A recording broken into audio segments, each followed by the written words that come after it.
স্ত্রী ভালো নাকি খারাপ কিভাবে পরীক্ষা করবেন? নবীজি বলেছেন, পৃথিবীতে সবকিছুই দামি।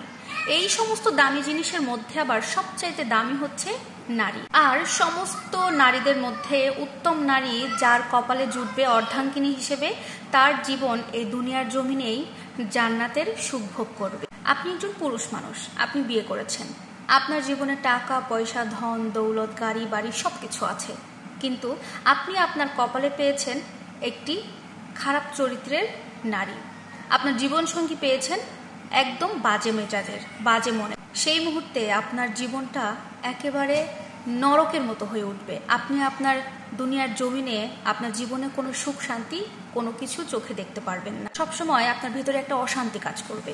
কিন্তু আপনার টাকা পয়সা গাড়ি বাড়ি কিছুই নাই, আপনি একদম দরিদ্র, আপনি গরিব, কিন্তু আপনি একজন ভালো মনের স্ত্রী আপনার জীবনসঙ্গী হিসেবে পেয়েছেন, উত্তম চরিত্রের নারী আপনার জীবনসঙ্গী হিসেবে আপনি পেয়েছেন। ইনশাল্লাহ আপনার জীবনটা দুনিয়ার জমিনেই একটা জান্নাতের টুকরা হয়ে যাবে। জান্নাতের সুখ আপনি ভোগ করতে পারবেন এই দুনিয়াতেই। প্রথমত, আপনার স্ত্রীর সামনে আপনি আপনার বাবা মাকে আপনার বেতনের বেশ কিছু টাকা তুলে দেবেন। এটা দেওয়ার পরে আপনার স্ত্রীর মুখটা একটু খেয়াল করবেন, তার মুখে হাসি আছে নাকি রাগের কোনো চিহ্ন আপনি দেখতে পান। আপনি আপনার স্ত্রীর মুখটা দেখলেই বুঝতে পারবেন তার আসলে ভেতরে কি চলছে, ভালো কিছু চলছে নাকি খারাপ কিছু চলছে, সে রাগান্বিত হয়ে গেছে, এটা আপনি বুঝতে পারবেন। আর শুধু টাকাই দেবেন না, পরবর্তীতে একই সাথে একই মাসে বেশ কিছু শপিং আপনি আপনার বাবা মাকে করে দেবেন। এটার পরবর্তীতে আপনি খেয়াল করবেন আপনার স্ত্রী আপনাকে এটা নিয়ে কোনো কথা বলে কিনা বা ভালো কিছু বলে কিনা।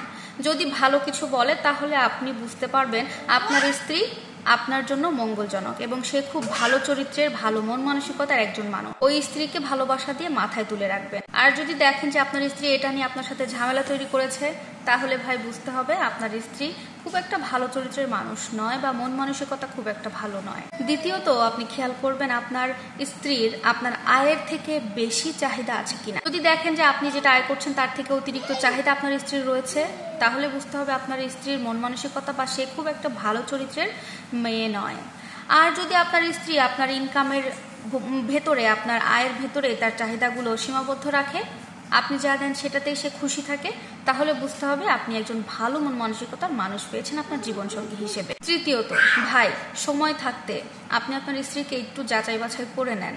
আপনার চাকরি থাকতেই আপনি আপনার স্ত্রীকে বলুন যে আমার চাকরিটা আমি হারিয়ে ফেলেছি, এখন আমি কিভাবে চলবো, কি করব কিছু বুঝতে পারছি। আপনার এই অসহায়ের সময় আপনার পাশে আপনার স্ত্রী কিভাবে দাঁড়ায়, কিভাবে থাকে, সেটা আপনি লক্ষ্য করুন। এই কথা শোনার পরে সে আপনার সাথে খারাপ ব্যবহার করে নাকি সে সাপোর্টিভ কোনো কথা বলে, সেটা আপনি দেখলেই, কথা শুনলেই বুঝতে পারবেন। যদি আপনার পাশে থাকে তাহলে আপনার বুঝতে হবে আপনার স্ত্রী আপনাকে ভালোবাসে এবং আপনাকে মন মানসিকতা আপনার স্ত্রীর অনেক ভালো। এই তিনটা পরীক্ষায় যদি আপনার স্ত্রী উত্তীর্ণ হতে পারে, পাশ করতে পারে, তাহলে ওই স্ত্রীকে জীবন দিয়ে ভালোবাসুন এবং কলিজা দিয়ে ভালোবাসুন। মাথায় তুলে রাখার চেষ্টা করুন, এমনভাবে ভালোবাসুন যেন জান্নাতে গিয়ে দুজন একসাথে থাকতে পারেন।